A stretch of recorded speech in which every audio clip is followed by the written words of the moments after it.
Hi guys, it's John back here again with another model final reveal.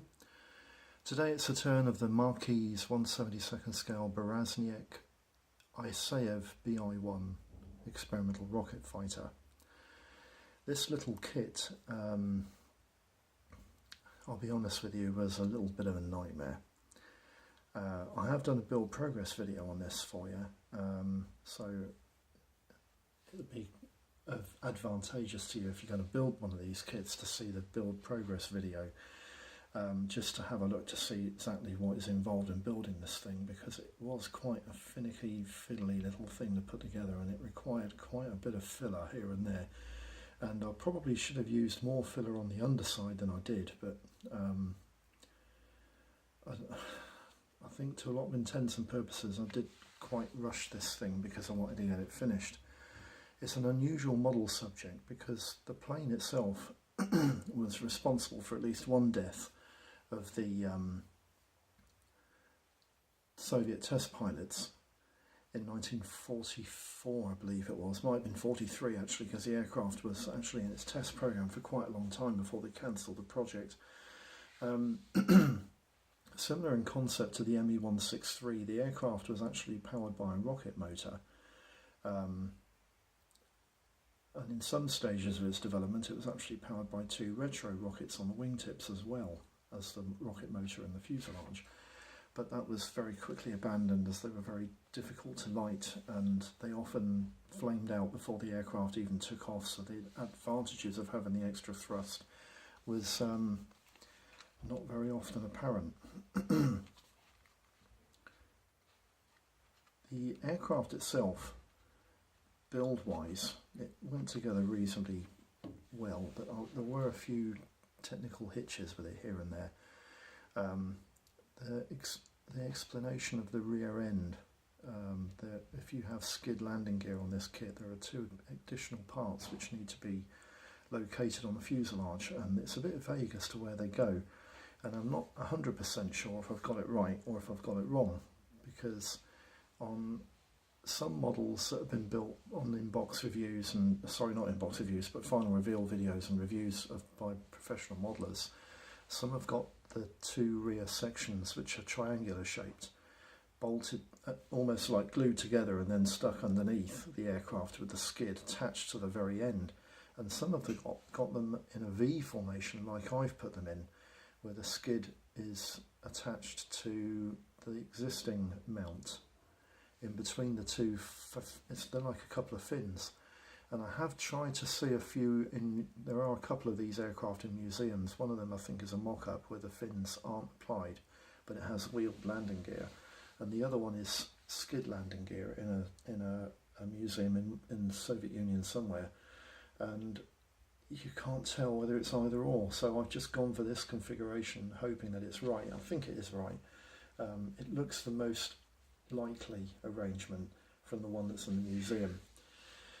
Anyway, colour scheme wise, there are lots of colour schemes available for this aircraft because there were 6 prototypes to choose from. One of them was in a winter scheme, grey and light, almost white. It was like a grey coat with a white colour scheme, and I've seen that made up and that was quite nice as well.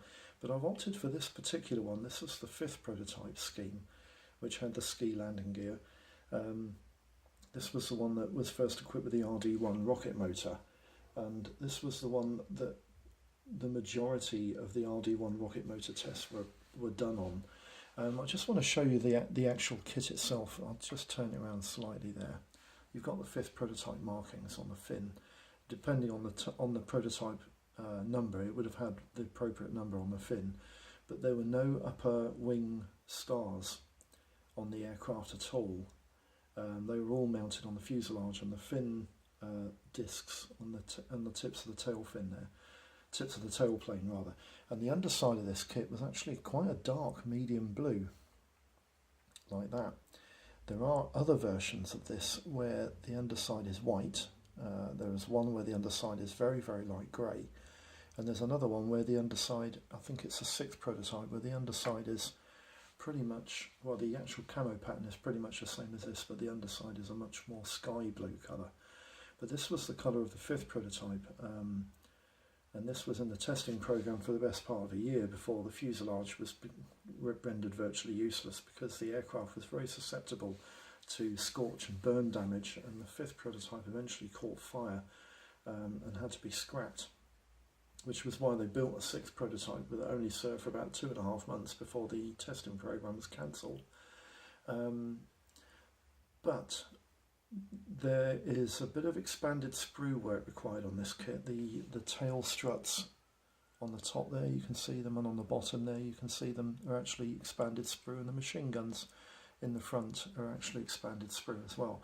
In the early versions of this kit, the aircraft was fitted with 3 guns, but the third gun, which was a 37mm cannon, was never fitted. It was just improvised with a tube, but the 20mm cannons were fitted in the nose cone. The aircraft was conventional flight controls with no hydraulics whatsoever. It was just basically cables and stick, and it was not an easy plane to fly at all. Not particularly fast either, with only a maximum speed of about 400 miles an hour. It was not in the same league as the German 163, but it was designed an awful lot earlier and around about the days when the Germans were experimenting with the Heinkel 178 and the British were experimenting with the Gloucester Whittle. Now then, before I close this video, there is something I do want to say about this particular kit. It's an Eastern Express kit. Sorry, it's a Marquette kit, but it did originate from, as best as you can plan it, with the way the sprues were arranged, from the Eastern Express kit, which I think was originally a VES kit. I did put all this information in the inbox review, but the quality of the plastic in this model is absolutely horrendous. It's not easy to sand. It's very easy to damage with a modelling knife, and it's not easy to glue together. You have to jig virtually all of the airframe when you put this thing together and wait for the glue to go off before you can advance to the next stage.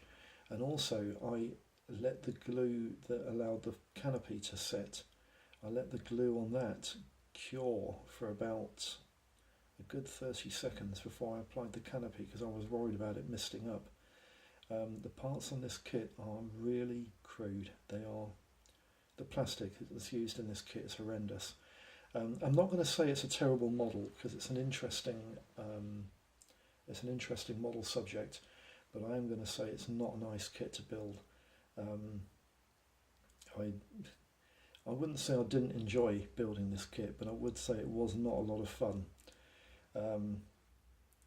Interior of the aircraft, some of the prototypes were actually painted matte black, but the latter prototypes tended to be just bare wood, which is, I don't know if you can see it, but the build progress video will actually show it better, but if I can get that up to the camera, you can see the inside a little bit better.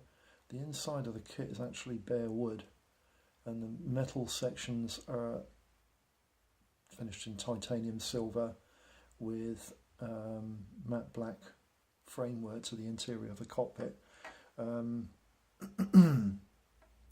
Yeah, it wasn't a nice kit to build at all, not nice. Anyway, that's the final reveal for the Beresnyak Isayev BI-1, the experimental rocket jet from the Soviet Air Force, the Red Air Force as it was called in those days. I hope this video has been of some use. If you do fancy building one of these,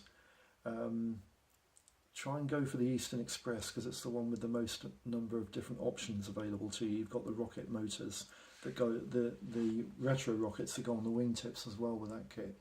The Marquette kit does not feature that whatsoever, and I don't understand why they took them out, but they did. It would have been nice to have had that option available as well, because I think the plane looks a little bit better with the rocket pods attached to the tips.